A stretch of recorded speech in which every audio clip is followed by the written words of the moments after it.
Walter Price was 42 years old, and until the night he came home to a half-empty bedroom, he believed his marriage was simply going through a rough season. He drove a 7-year-old pickup. He wore Carhartt to work. He carried a thermos and clocked onto job sites before sunrise. And his wife, Diana, had quietly decided that made him small. For 8 months, while Walter fixed structural problems other engineers couldn't solve and managed a private family trust worth 8 figures, Diana was planning her exit.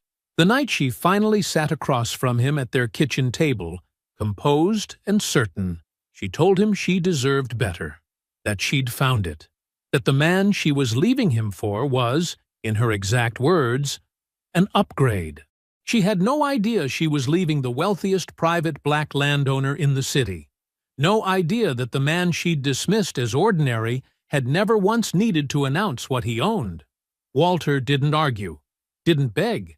He walked to his late father's study, opened a drawer he hadn't touched in 3 years, and looked at a number that would have ended the conversation before it started. Then he closed the folder, and he picked up the phone. Before we jump into the story, comment where in the world you are watching from and subscribe, because tomorrow's story is one you need to hear. The alarm went off at 4:47 a.m. Walter Price didn't groan, didn't slap it. He simply opened his eyes, lay still for exactly 3 seconds, and got up. That was how he did everything. The kitchen was dark and quiet. He filled his thermos with coffee, black, no sugar, and screwed the lid tight. He pulled on his Carhartt jacket, checked the inside pocket for his site notebook, and walked out to the driveway. The pickup sat under the orange glow of the streetlight. A 2017 Ford F-150, gray, with a long scratch along the passenger door from a rebar accident 3 years ago that he'd never bothered to fix. He drove through the city while it was still sleeping. The Delmar Road project was a 6-story mixed-use building going up on the east side of downtown. Walter had been the site engineer for 4 months. By the time he pulled through the chain-link gate, the sky was still the color of dark water. 2 of his crew members were already there, sitting on a tailgate with their own coffees. They straightened when they saw his headlights. "Morning, Mr. Price." "Morning." He nodded at both of them. "Give me 10 minutes, then let's walk the East Foundation." He didn't wait for a response. Inside the site trailer, Walter spread the structural drawings across the folding table and studied them under the fluorescent light. He moved his fingers slowly along the load-bearing column placements on the third-floor plan. Something had been bothering him about section C7 for 2 days, a quiet itch in the back of his mind that he couldn't shake. He found it at 7:14 a.m. 3 of the junior engineers arrived at 7:30. They were good kids, sharp, eager, fresh from their licensing exams. When Walter showed them what he'd found, the room got quiet. The anchor bolt spacing on 2 of the east columns had been spec'd at an interval that didn't account for the lateral load shift created by the building's asymmetrical roofline. It wasn't dramatic. No one would have seen it from the outside. But under the right wind conditions over enough years, it would have become a very expensive problem. Possibly worse than expensive. "How'd you catch that?" one of them asked. Walter capped his pen. "Because I looked at it long enough." He sent the correction to the project architect before 8 a.m. No announcement, no speech. He poured more coffee from his thermos and went back outside to walk the site. That was how he did everything. He was home by 6:30 that evening. Diana was in the kitchen when he came through the door. She was still in her work clothes, a gray blazer, silver earrings, standing at the counter scrolling through her phone. She looked up. "There's pasta on the stove," she said. "Thanks." He set his thermos in the sink. Dinner was what dinner had been for a while. Quiet in the wrong way. Diana talked about her day, a budget meeting, a difficult department head, a colleague who had just been offered a position at a private hospital group. Walter listened. He asked a question where it seemed like a question belonged. Then she mentioned the gala. Apparently, Brendan Fields hosted some charity event last weekend, she said, twirling her fork. Downtown, rooftop venue. Half the administrative team went. She paused. Sarah wouldn't stop talking about it today. The food, the views. Another pause. Smaller. It sounds like it was something. Walter looked at his plate. Sounds like it. You could have been running projects like that, Diana said. Not with anger. With something quieter and harder than anger. If you'd pushed for project director when Morrison left, you had the experience. I like the work I do, he said. She looked at him for a moment. Then she went back to her phone. He washed the dishes after dinner. He dried them and put them away in the right places. He thought, not for the first time, about something his father had told him when he was 19 years old. Standing in the study of the family property, watching the old man review a set of financial documents without any urgency at all. Walter, a man who announces his wealth, invites people to want it more than they want him. The right woman won't need to know about the money. She'll see the man first. He had believed that then. He still did. Mostly. He dried his hands and went upstairs. He noticed it in the bedroom. The top drawer of Diana's nightstand was open. Empty. He turned and looked at the dresser.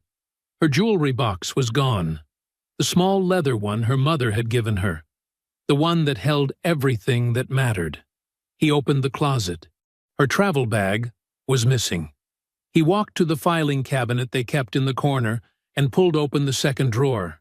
Her passport. Her birth certificate. Her social security card. Gone. Walter stood in the quiet bedroom for a long moment. His face was still. Then he walked back downstairs. Diana was sitting at the kitchen table, hands folded, waiting. Diana spoke first. "I've been thinking about how to say this for a long time," she said. "I want to say it right." Walter sat down across from her. He set his hands flat on the table. She looked composed. That was the word for it. Like she had rehearsed this in the car, in the mirror, maybe in Brendan Fields' penthouse while Walter was walking job sites in the dark. Her silver earrings caught the kitchen light. Her blazer was still buttoned. "I have been unhappy for years, Walter." She said it the way a doctor delivers a diagnosis. Careful. Definite. Already past the part where it hurts. Not because of anything dramatic. Not because you did something terrible. Just this. She gestured at the kitchen. At the table. At him, maybe. At all of it. "This isn't the life I'm supposed to be living." Walter said nothing. "I've tried," she continued. "I want you to know that I genuinely tried. But I kept waiting for things to grow. And they didn't. And I think," she paused to choose the word, "I think I deserve a life with dimension." The refrigerator hummed in the silence. "I've been seeing someone," she said, "for about 8 months. His name is Brendan Fields." The name sat on the table between them like something dropped from a height. Walter looked at her. His expression did not change. His hands did not move. "He gives me the life I should have had." She said it without flinching, without cruelty, but without apology either. The way a person states a fact they have accepted so completely, it no longer feels unkind to say out loud. "He's an upgrade, Walter. I know how that sounds, but it's honest. And I think you deserve honesty." An upgrade. She said it the way people say it is what it is. Like it was simple. Like it was just math. And she had already done the math. And the answer was clean. "I've already spoken to an attorney," she said. "I'm filing for divorce. I'm not here to argue about it. I wanted to tell you myself. Face to face. I thought you were owed that much." She folded her hands again and waited. Walter sat with it for a moment. The kitchen was warm. Outside, a car moved slowly down the street, its headlights sweeping across the window and disappearing. Then he asked his question. "Did you tell him about the properties?" Diana blinked. It was the first time her composure moved, just slightly. A small shift behind her eyes. Not guilt, not fear. Confusion. "What properties?" she said. Walter looked at her for one long, still moment. Then he stood up from the table. He didn't explain. He didn't raise his voice. He picked up his thermos from the sink, set it on the counter with a quiet click, and walked out of the kitchen. His father's study was at the end of the hall, a narrow room with dark wood paneling, built-in bookshelves, and a heavy mahogany desk that had been in the Price family longer than Walter had been alive. Diana had looked in once, years ago, and called it gloomy. After that, she never went back. She had no interest in old furniture and old books, and so she had no interest in the room. And so she had never understood what the room actually was. Walter turned on the desk lamp. Warm light filled the small space. He sat down in his father's chair, worn leather, the color of dark coffee, and opened the bottom drawer. It moved smoothly. He had kept the runners oiled even when he didn't open it. Some habits his father had given him were like that. Maintenance for its own sake. Care applied to things even when no one was watching. Inside the drawer was a single manila folder, no label. Just a small strip of tape along the top where his father had written a date in black ink. The date of the last formal appraisal. Walter placed the folder on the desk. He opened it slowly. The documents inside were organized the way his father had organized everything. Clean, precise, in a specific order that told the full story if you read it correctly. Property schedules, portfolio summaries, equity positions, fund valuations. And at the back, behind all of it, the most recent independent appraisal of the Price Family Holdings Trust. Walter turned to the last page. The number at the bottom was 8 figures. He looked at it for a long time. Not with excitement, not with grief. With the quiet, steady attention of a man who had just confirmed something he already knew but needed to sit with again. He closed the folder. He placed it back in the drawer. He reached for his phone and dialed the one number he didn't need to look up. It rang twice. Walter. His mother's voice was calm. She answered the phone the same way she answered everything, like she had been expecting it. "Hey, Mama," he said. "You got time to talk?" Ruth Price lived 20 minutes from Walter's house, in a neighborhood that had not changed much in 40 years. The streets were lined with old oak trees, their roots slowly winning the long war against the sidewalks. The houses were well kept, not flashy, just solid. The kind of neighborhood where people mowed their own lawns and knew their neighbors' names. Walter parked in the driveway at 9:47 p.m. The porch light was already on. He walked up the front steps, and before he could lift his hand to knock, the door opened. Ruth stood in the doorway in her housecoat and slippers, her silver hair pinned back, her expression exactly the same as it had been every time he had come to her with something heavy. Not alarmed, not soft, just present, steady in the way that old trees are steady. Not because nothing has ever hit them, but because everything has, and they are still standing. "Come in," she said. "Coffee's on." They sat at her kitchen table the same way they always had. Walter with both hands wrapped around his mug. Ruth with hers set to the side, untouched, cooling slowly while she listened. He told her everything, from the beginning. Diana at the table, composed and rehearsed. The word she used, upgrade, and the flat, certain way she said it. The 8 months, Brendan Fields, the attorney, the divorce papers already in motion, and then the question Walter had asked, and the look on Diana's face when she heard it. Ruth listened to all of it without a word. When he finished, the kitchen was quiet. The old clock above the stove ticked steadily. Ruth picked up her mug, took a slow sip, and set it back down. "She never asked," Ruth said. "Not once in 12 years. "No," Walter said. Ruth nodded, like that single fact had confirmed something she had carried for a long time. "She never asked because she decided who you were before she knew you." She said it without anger, without satisfaction, even. Just the plain weight of a true thing being spoken out loud. She looked at the truck. She looked at the work boots. She looked at the way you talked at dinner parties, or didn't talk, and she built a picture.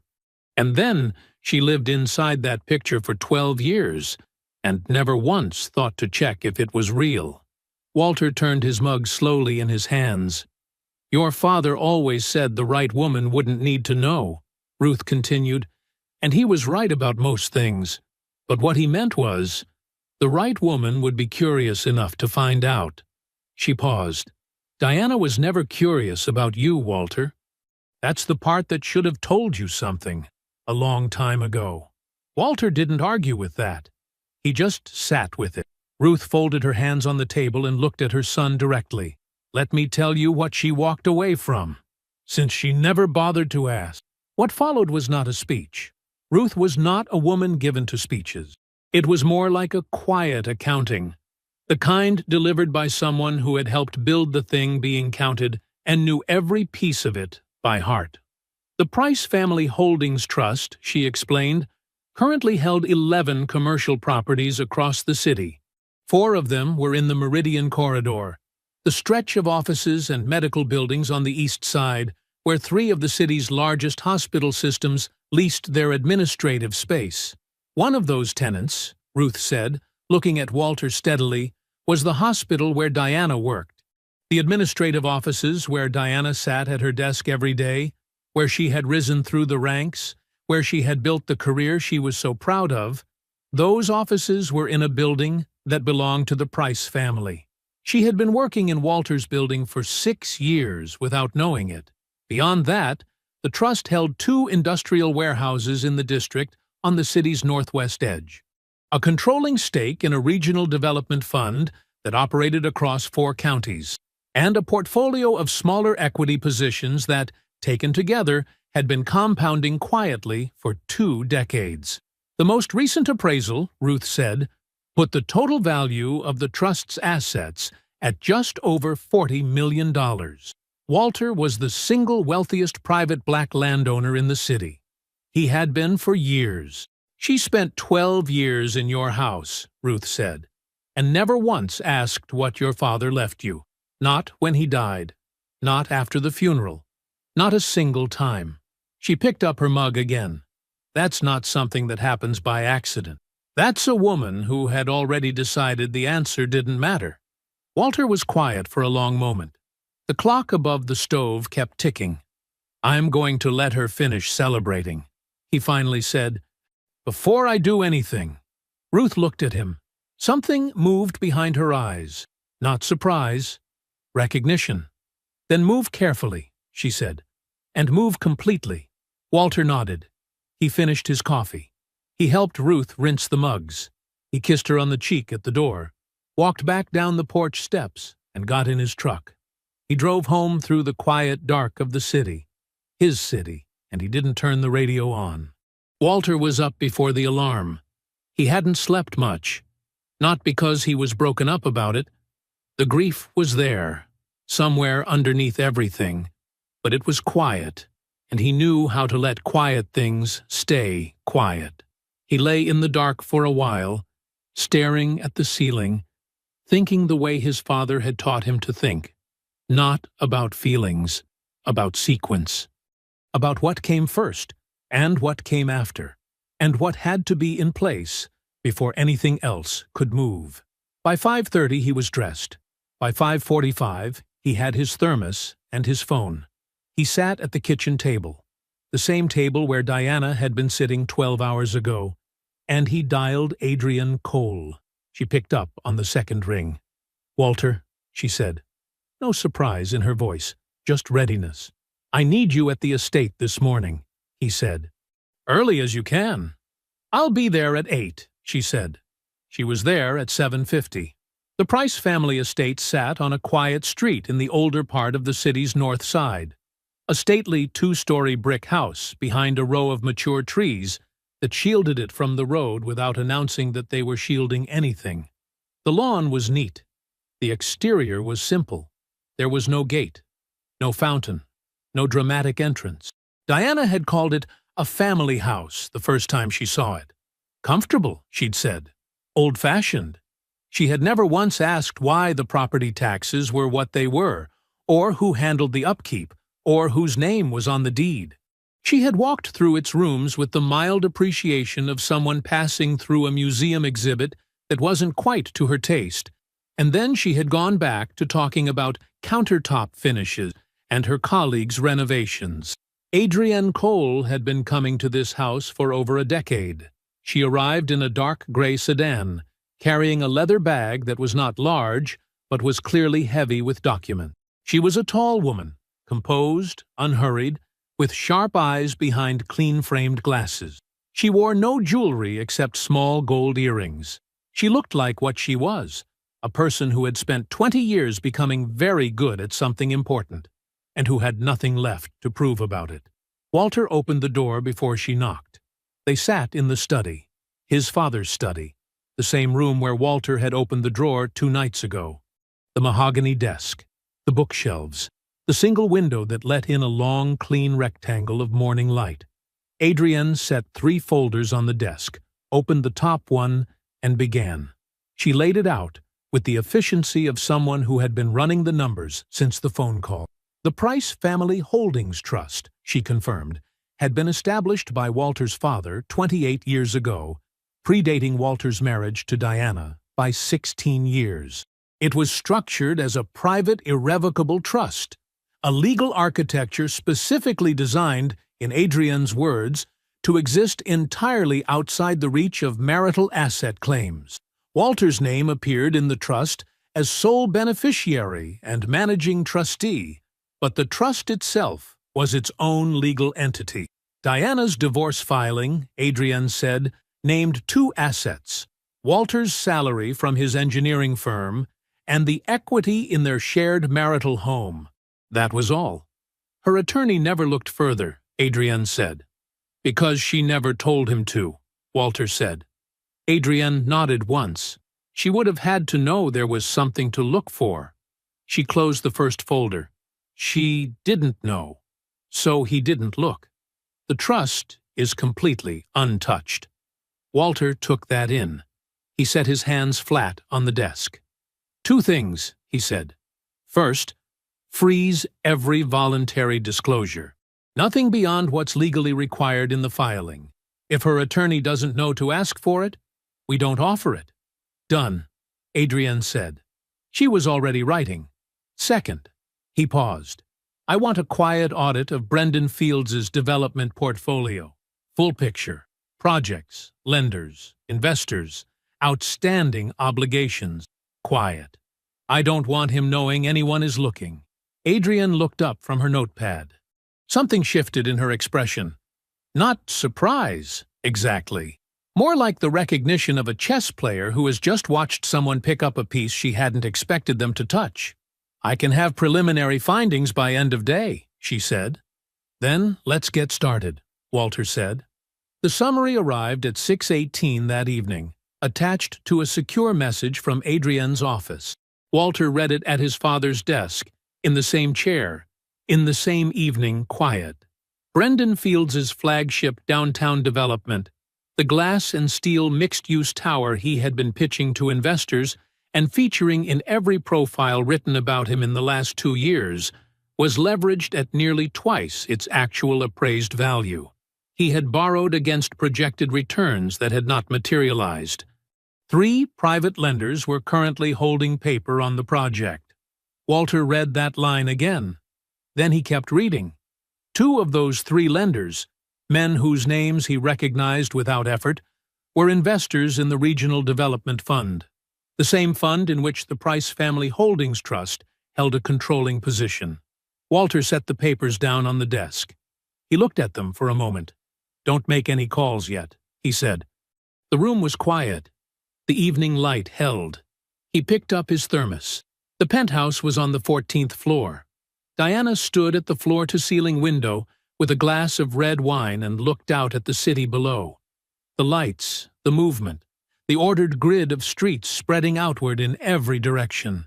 It was the kind of view that made you feel important, just for standing in front of it, like the city was presenting itself to you, like it had been waiting. She had unpacked her good jewelry that afternoon. She'd set it out on the vanity in the master bathroom, the marble one with the heated floors, and she had looked at it and felt, for the first time in a very long time, like everything was in its right place. She called Jerome at 8:15. He picked up on the third ring. "Hey," he said. His voice was the same as always, low, steady, a little careful. "I just wanted to call," Diana said. She moved away from the window and sat on the edge of the long white sectional. "Let you know I'm good. Better than good, actually." "Yeah?" Jerome said. "Jerome, you should see this place." She laughed, and it came out easy. "Light. The view alone. I mean, it's something else. We went to dinner last night at Rowan's. The actual Rowan's, not the one downtown. The original." Jerome said. She waited for more. It didn't come. "You're not going to say anything?" "I'm listening," he said. "You sound like you're at a funeral." "I'm not," he said. "I'm glad you're okay." "I'm more than okay." She leaned back against the cushions. "I feel like myself again. Like the version of me that got a little, I don't know, buried. The last few years." Jerome was quiet for a moment. Then, "Have you talked to Walter?" Diana exhaled. Briefly. "The attorneys are handling things. But you talked to him?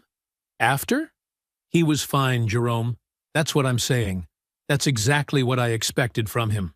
She shook her head even though no one could see it. No argument, no big reaction. He just stood there, same as always. The man has no fire, no ambition. He never did. Jerome said, "He fixed that problem on the Delmore project before the city pulled the permit." "I remember you telling me about that." "That's engineering," Diana said. "That's not ambition.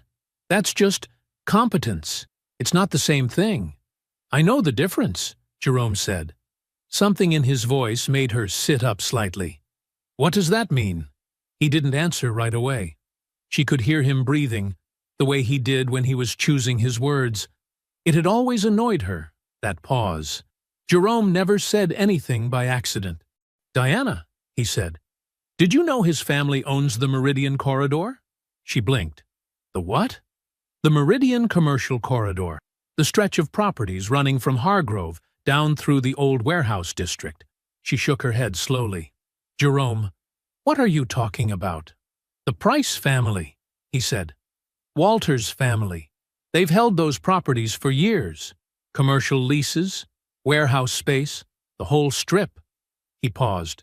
"The administrative offices for your hospital system are in a building on that corridor, Diana." She felt something shift inside her chest. Very small, very quiet. "That's—" she started. "Jerome, where are you even getting this?" "I looked into it," he said. "After you called me last week, something felt— I wanted to understand." Another pause. "I'm not being dramatic. I'm telling you what I found." "Walter is an engineer," she said. Her voice was steady. She made it steady. "He works for a firm. He drives a 7-year-old truck." "I know what he drives," Jerome said. "Then you understand why what you're saying sounds—" "Diana."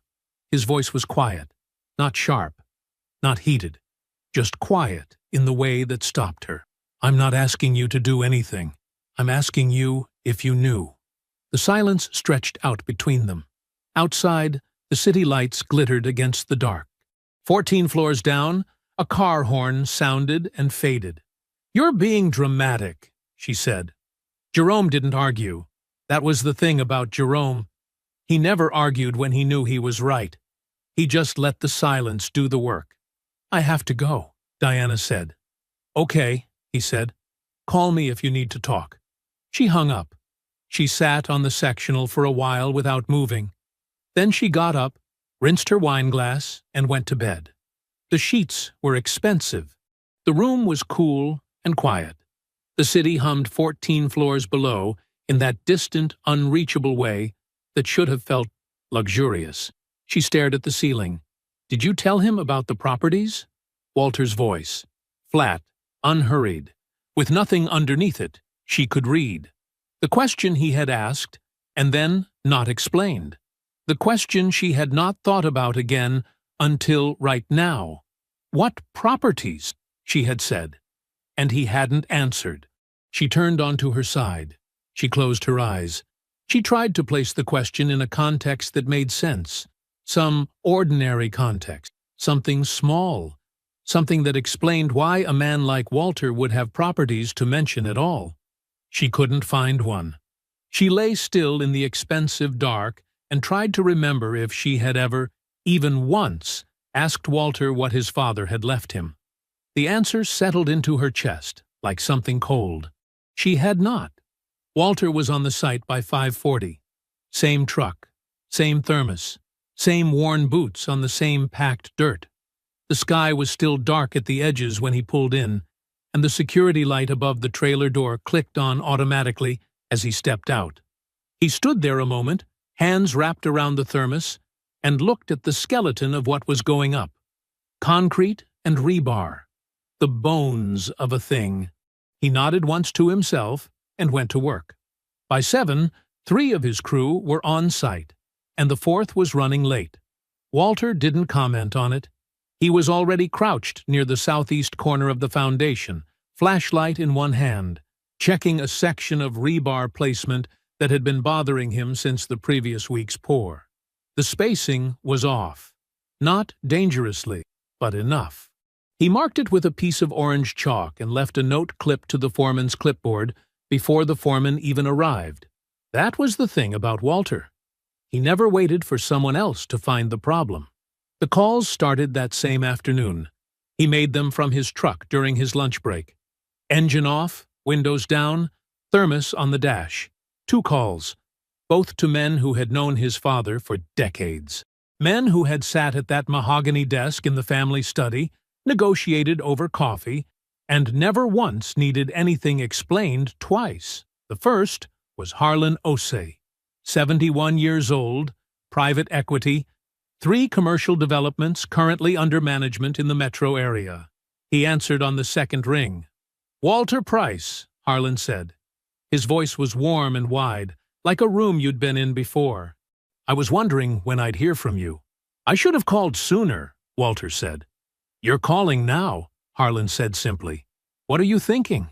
"I'm thinking the trust has been quiet long enough," Walter said. "I'm thinking it might be time to let people know who they're dealing with." A pause. Then Harlan made a low sound that wasn't quite a laugh but carried the same warmth. "Come see me Thursday," he said. "Bring Adrienne." The second call was to Marcus Webb, 63, real estate law, a man who had drafted 3 of the original trust documents alongside Walter's father. Marcus didn't say much on the phone. He listened, asked 2 questions, and then said, "I'll make sure the right people know you're moving." Walter thanked him and went back to work. Word moved the way it always moves in private circles, not loudly, not quickly, but with the particular weight that comes from the right mouths saying the right things to the right ears. By the end of the week, it was understood, in certain rooms, that the Price Trust was repositioning. No announcements, no press, just the quiet shift of attention that happens when serious money decides to stop standing still. The Commercial Development Summit was held on a Thursday in October. It was a big room, high ceilings, round tables, a stage at the far end with a podium and a panel setup already arranged. The kind of event where everyone was networking before they even sat down. Business cards moved like currency. Conversations happened in the doorways and the corners and on the way to the coffee station. Walter wore a dark jacket over a clean button-down. No tie. He carried a legal notepad and a pen and nothing else. He had barely cleared the registration table when the first handshake came. A city planning commissioner named Gerald Fitch, who clapped Walter on the shoulder like they'd seen each other recently, even though it had been almost 2 years. Then a woman named Sandra Park from the Regional Development Board, who smiled and said, "Tell me the trust is finally going to put something on the Hargrove end." Then Harlan, appearing from somewhere to the left, who introduced Walter to 2 men whose names Walter already knew from his father's files. None of these people were in Diana's world. None of them had ever come up at dinner. Walter moved through the room the way he moved through a job site. Unhurried, deliberate, present. 40 minutes in, A woman with the summit's organizing committee found him near the coffee and asked if he would be willing to join the afternoon panel on private land development in the urban core. "We had a cancellation," she said. "And honestly, with the trust's portfolio, you're exactly who that conversation needs." Walter looked at her. "What time?" 2:00, she said. "I'll be there," he said. It was just before the lunch break when a developer named Carl Reese pulled him aside. Carl was in his mid-50s, steady, the kind of man who didn't spend words carelessly. They found a quiet edge of the room near the far wall, away from the noise. "Something you should know," Carl said, keeping his voice low. "Brendan Fields. He's been pitching a development deal for about 18 months now. Different investors. Same pitch. Big mixed-use project. The whole thing is built around acquiring the warehouse district land." Walter kept his face even. "Price Trust land. Your land," Carl said. "He's been telling people he has a pathway to the owner. That it's basically done. Just a matter of timing." Carl's jaw tightened slightly. "I've heard it from 3 different people, Walt. He doesn't have a pathway. He's never spoken to you or Adrian a day in his life." Walter nodded slowly. "I appreciate you telling me." Carl studied him.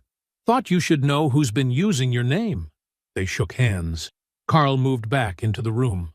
Walter stood at the edge of the crowd for a moment. Around him, the room hummed with conversation and the clink of glasses and the performance of ambition. He reached into his jacket pocket and pulled out his phone. He stepped out through the side door into the quiet of the hallway. Adrian picked up immediately. "It's time to introduce myself," Walter said. Walter called Diana's attorney at 8:15 the next morning. He was sitting in his truck outside the job site. Engine off. Thermos on the dash. The crew was already moving behind the chain-link fence, and he could hear the sound of equipment starting up, but he stayed where he was and made the call. The attorney's name was Preston Hale. He was polished and careful in the way that expensive family law attorneys tend to be. Every word measured before it left his mouth. He came on the line after half a minute. "Mr. Price," he said, "I wasn't expecting to hear from you directly." "I know," Walter said. "I'm calling to schedule the final settlement meeting. I'd like to do it at the house. This Saturday, if Diana is available." A pause. Papers shuffled somewhere on the other end. "I'll check with my client and confirm," Hale said. "Is there anything specific you'd like to address before we—" "I'd like 15 minutes alone with her before attorneys come in," Walter said. Another pause. Longer this time. "I'll pass that along." "Thank you," Walter said. He hung up and went to work. Diana agreed. Walter wasn't surprised. She would want to see the house one more time. She would want to see him. To confirm, maybe, that she had made the right call. People who need to believe they made the right call usually want one more look at what they're leaving. Saturday morning was gray and still. Walter pulled into the driveway at 9:50. He sat in the truck for a moment. He looked at the front door, the small maple in the yard that had grown a full foot since they planted it together.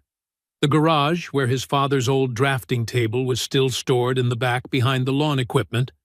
He picked up his thermos. He got out of the truck. Diana was standing in the living room when he walked in. She had her arms crossed, not defensively, more like she was holding something in place. She looked good. She had always looked good. That was never the problem. "Walter," she said. "Diana," he said. He didn't sit down. She didn't either. He set the thermos on the side table near the door, the same place he had set it every morning for 9 years, and he looked at her. "I'm going to tell you some things," he said. "Not to hurt you, because you made a major decision, and you deserve to understand what you actually decided." Something moved through her eyes. Not fear, exactly. Attention. He told her. He told her about the trust, its structure, its history, how his father had built it over 30 years. He told her about the commercial corridor, including the building where her hospital's administrative offices paid monthly rent to a property management company that reported to the Price Trust. He told her about the industrial warehouses, the development fund, the controlling position. He told her the valuation, the actual number, said plainly, without theater. He watched her face. First, she didn't believe it. Her expression was smooth and skeptical, the look of someone waiting for the catch. Then, the skepticism started to crack. He could see the math starting to move behind her eyes, the calculations, the comparisons, the 12 years of mornings in that house, the pieces rearranging themselves into a shape she hadn't seen before. Then, the calculations stopped, and what replaced them was something quieter and harder to watch. "Why didn't you tell me?" she said. Her voice was different than it had been, smaller. "My father told me the right person wouldn't need to know," Walter said. "I believed that. Maybe I was wrong to. But Diana, I showed you who I was every single day. I showed up. I fixed what was broken. I sat at that table and listened to you talk about what you deserved and what you wished your life looked like." He paused. "I never hid who I was.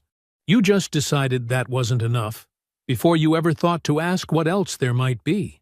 She uncrossed her arms. Her hands dropped to her sides. "Is there any way?" she started. He shook his head. "One small, clean movement. The papers are already signed," he said. She looked at him for a long moment. He met her eyes and held them. "I hope things get easier for you," he said. He meant it, not warmly, but truthfully. There was no anger left in him. He had put it down somewhere between his mother's kitchen and a Thursday morning summit, and he didn't need to pick it back up. He turned and opened the front door and called back toward the driveway where Adrian was waiting in her car. He left her everything she had asked for, every piece of furniture she had wanted, every account she had listed, every item on the settlement she had submitted through Preston Hale. He took his father's mahogany desk, the drafting table from the garage, a small framed photograph from the study wall, and his tools. That was all. He carried the last box out himself. He loaded it into the bed of the pickup. He got in, started the engine, and pulled out of the driveway without looking back. He had one more meeting today. Brendan's building was 12 stories of glass and polished concrete in the middle of the downtown development corridor. The kind of building that was designed to make a statement before you even walked through the door. Walter had driven past it 100 times without stopping. He pulled into the parking structure. Adrienne was already there, waiting beside her car in a charcoal blazer, a leather portfolio under her arm, her expression the same as it always was, composed, focused, ready. "His partner's name is Marcus Webb," she said, as Walter stepped out of the truck. "He's been with Brendan's firm for 6 years, handles investor relations." "Good," Walter said. They walked to the elevator together. The conference room was on the 10th floor. Floor-to-ceiling windows, a long table of pale birch wood, a mounted screen at the far end already glowing with the opening slide of a pitch deck, bold fonts, aerial photography, projected returns in clean columns. Brendan Fields was standing when they walked in. He was exactly what Walter expected. Tall, well-dressed. The kind of man whose handshake arrived before his words did, firm and practiced. "Walter," he said, smiling wide. He said the name like they were old friends. "Great to finally sit down. I've heard a lot of good things." "Mr. Fields," Walter said. He shook the hand. He didn't smile. Marcus Webb was at the far side of the table. Younger, cautious-looking, the kind of man who watched a room before he committed to anything. He nodded at Walter and glanced at Adrienne. "This is Adrienne Cole," Walter said. "She handles our legal and financial affairs." Brendan gestured toward the chairs on one side of the table. "Please, sit. Can we get you anything? Coffee? Water?" "No," Walter said. "Thank you." They sat. Brendan settled into his chair across the table, with the ease of a man who had done this 1,000 times, in 1,000 rooms, and believed each one was his to command. "So," Brendan said, glancing at the pitch deck on the screen, I put together some materials that I think will give you a real sense of what we're building here. The vision, the numbers, the trajectory. I think once you see the full picture—" "I don't need the deck," Walter said. Brendan paused. The smile stayed in place, but it tightened at the edges, the way a door does when the wood swells in summer. "All right," he said slowly. "What would you like to start with?" Walter reached into the leather folio he had carried in and placed a document on the table. He slid it across the pale birch toward Brendan without hurry. It was the Price Trust's ownership records for the full warehouse district. Every parcel, every address, every square foot, documented and clean. Brendan looked down at it. He picked it up. He read. Walter let him read. "I understand," Walter said, "that over the past 18 months, you've been pitching investors on a development deal, a flagship project, and that the pitch has described a pathway to this land." He let that sit for a moment. "I'm that pathway. I'm here to close it." The smile was gone now. Brendan set the document down on the table. He looked at Walter, really looked at him, maybe for the first time since they'd sat down. "Walter, I think there may be some—" "The Price Trust holds a controlling position in a regional development fund," Walter continued. He did not raise his voice. He did not lean forward. He sat exactly as he had been sitting. "Two of your current private lenders are investors in that fund. Our position gives us standing to ask questions about how collateralized loans are being used." He paused. "Those questions have already been asked. The answers are uncomfortable for your current projects." Marcus Webb stopped moving on his side of the table. Brendan was very still. "I am not here to threaten you," Walter said. "I'm reporting facts, facts that exist independent of this meeting and will continue to exist after it." He looked at the ownership records still lying on the table between them. "The land is not for sale. It was not for sale 18 months ago when you started telling people you had a pathway to it. It is not for sale today, and it will not be for sale to you." The room was quiet enough that Walter could hear the ventilation system running behind the walls. He placed both hands flat on the table and looked at Brendan Fields directly. "You told my wife she was making an upgrade," Walter said. "I wanted to meet the man who believed that." He looked at him for one long moment, measured, unhurried, and entirely without cruelty. "Now I have." Walter stood. He picked up his folio. He buttoned the middle button of his jacket. He walked to the door, Adrian beside him, and he did not look back. Behind them, the conference room held its silence. Then there was the sound of papers being gathered. Quick, quiet, certain. It was Marcus Webb. He had already started collecting his documents from the table before the door clicked shut. The first letter arrived on a Tuesday. Walter heard about it through Adrian, who heard about it through the kind of quiet professional network that never makes noise but always knows. One of Brendan's private lenders, a firm out of the financial district called Hargrove Capital, had formally withdrawn from his flagship downtown project. The stated reason was clean and bureaucratic. Unresolved collateral concerns pending further review. 5 words.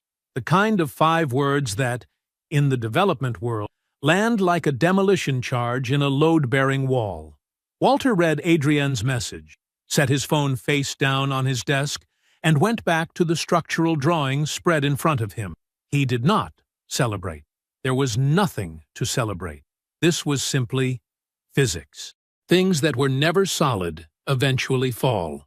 The second lender followed 9 days later. This one didn't send a letter. They sent a representative, a young woman in a gray suit who arrived at Brendan's office, asked for 30 minutes, and left in 15. Word spread the same afternoon. In the development community, that kind of exit doesn't stay quiet.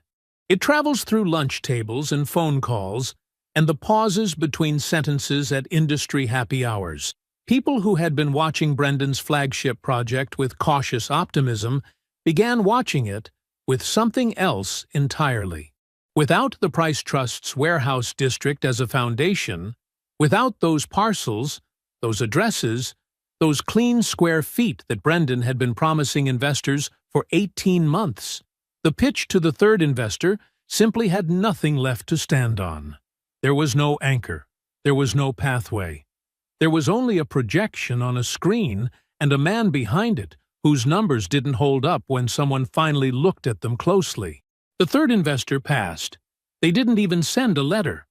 Marcus Webb's public statement came out on a Thursday morning, posted to his firm's website in careful, neutral language. He was pursuing other opportunities. He wished Brendan's ventures well. He had made the decision some time ago and was grateful for the years of collaboration. It was 12 sentences. It said nothing directly. It communicated everything. By the following week, the penthouse was in the news, not the apartment itself, but a line item in a financial disclosure that a local business reporter had dug up. Mortgaged, not a purchase, not an investment, a debt dressed in floor-to-ceiling windows and a downtown zip code. The charity gala sponsorship, the one Diana's co-workers had attended the previous year, the one that had been mentioned over dinner while Walter sat quietly and said nothing, was quietly pulled. The organization's communications director said only that sponsorship arrangements were reviewed annually. She said it pleasantly. She did not return further calls. The city's development community is a small world. It operates entirely on reputation, on who says yes to whom, on whose name makes a room lean forward, on whether the story a man tells about himself matches what his balance sheets say when examined by someone who knows how to read them. Reputations built on projection rather than substance don't just decline in that world, they correct, sharply, finally. Brendan Fields's correction had begun. Diana was still inside it when it started. She watched it the way you watch a ceiling crack spread from the corner of a room, slowly at first, then in a way that makes you understand it was always going to reach the center. She didn't say much about it. Not out loud. There wasn't anyone to say it to. The dinners had become quieter. The events had become fewer. Brendan was distracted in the way a man is distracted when he is managing problems he cannot talk about in front of the person he is trying to impress. She was sitting at the kitchen table in Brendan's penthouse, her kitchen table now, or what had felt like hers, when Jerome knocked. She hadn't called him. He had just come. He had a paper bag with 2 coffees from the place near his office. He set them on the table without making a production of it, and sat down across from her, the same way he had sat at kitchen tables with her their entire lives. Steady, present, not performing anything. They talked for a while about small things, their mother's garden, a show he'd been watching, a mutual friend's new baby. Normal things. The kind of things that remind you the world is still turning, even when your portion of it has stopped feeling level. Then Jerome set his coffee down and looked at her. "You made this choice, Diana," he said, quietly. No edge to it, just the plain shape of the truth. Now you learn from it. She didn't argue. She had argued once, on the phone, weeks ago, and she didn't have it in her anymore. She looked at the table. "I have a name," he said. "A therapist. She's good. She doesn't let people off easy, which means she actually helps." He slid a folded piece of paper across the table. "Call her." Diana took the paper and held it in both hands. Jerome stayed for the rest of the hour. He didn't try to fix it. He didn't pretend the hole wasn't there. He just sat with her inside the wreckage of her own choosing, the way a good brother does, not because it was comfortable, but because she was still his sister, and she was still going to need to find her way to the other side of this. When he stood to leave, he hugged her. She held on for a second longer than she meant to. Jerome drove home through streets that were still lit up with the last of the evening. His hands were loose on the wheel. The radio was low. His chest felt heavy in the way it does when grief and love press against each other from the inside, and there is no clean way to tell them apart. He thought about the piece of paper Diana had held in both hands. He thought about the way her voice had sounded on the phone 9 days ago when she'd first called him. Not triumphant anymore. Not certain. Just tired. He hoped she would call the therapist. He believed she probably would. He turned onto his street. He pulled into his driveway and sat for a moment with the engine off, listening to the tick of the cooling metal in the quiet. He had told her the truth. That was all he could do. It was enough, and it was the only thing he had to offer her that would actually hold weight when everything else stopped looking solid. He got out of the car. He went inside. He left the grief at the door, not because it was gone, but because there was nothing left tonight that required him to carry it standing up. 6 months is enough time for the world to forget it was ever different. The site was 3 blocks wide. It sat in a part of the city that the development community had been calling underserved for 20 years while doing nothing about it. A polite word for ignored, for passed over, for left to manage its own slow erosion without intervention or investment. The buildings that remained standing on the surrounding blocks were tired, but not beaten. The people who lived and worked in them had the particular dignity of people who had never been given much and had built something anyway. Walter had driven through this neighborhood for years. He knew the corner store on Delmar with the hand-painted sign. He knew the church on Fifth with the broken gutter that had been broken for a decade. He had looked at this part of the city the way his father had taught him to look. Not at what was missing, but at what the bones could hold. The bones here could hold a great deal. The Price Trust's first publicly announced urban project had broken ground 11 weeks ago. The permit was posted on the construction fence in a plastic sleeve, the way all permits are, bureaucratic and ordinary, flapping slightly in the wind. Walter Price. Principal developer, Price Family Holdings Trust. His name right there, in plain black print, available to anyone who walked by and cared to read it. He had not made a speech about it. He had not issued a press release. Adrienne had handled the Planning Commission filings, and someone at the commission had apparently mentioned it to someone at the business desk of the city paper, because a short item had appeared on a Wednesday morning. 12 sentences about the project, 4 sentences about the trust, 2 sentences about Walter. His phone had received 11 texts from people he hadn't heard from in years. He had responded to 3 of them. He was not new to this work. He was new to doing it under his own name, in plain sight, without the comfortable cover of anonymity his father had taught him to wear. It fit differently than he'd expected. Not worse, just different. Like stepping out of a building you've been inside so long that the outside air takes a moment to feel normal. He was on the site by 6:15. Same truck. Same thermos. The truck had 140,000 miles on it now, and the heater on the passenger side ran a little warm in the mornings, but it started every time and it got him where he was going. He had thought once or twice about replacing it. He hadn't. His crew arrived by 6:45. They moved the way a good crew moves, without being managed at every step, without needing the principal to stand over them. Walter walked the frame, checked 3 load points along the eastern wall, asked 2 questions, got 2 solid answers, and moved on. The framework was rising. You could see the shape of it now, the outline of what it would be. Commercial on the ground level, residential above, green space threaded through the interior. A project that would put something back into a part of the city that had given enough away. Ruth arrived at 10:30. She came in her own car, parked carefully on the street outside the fence, and walked through the site entrance with the unhurried deliberateness of a woman who has been patient her whole life and has no reason to rush now. She was wearing a dark coat and carrying nothing. She didn't need anything. She just walked to where Walter was standing and stood beside him. They looked at the framework together. The steel and lumber and concrete block rising up against a pale November sky. The crew moving through it with purpose and noise and the specific competence of people who know what they're building and why. Ruth was quiet for a long time. Then she said, "Your father would have been silent about this."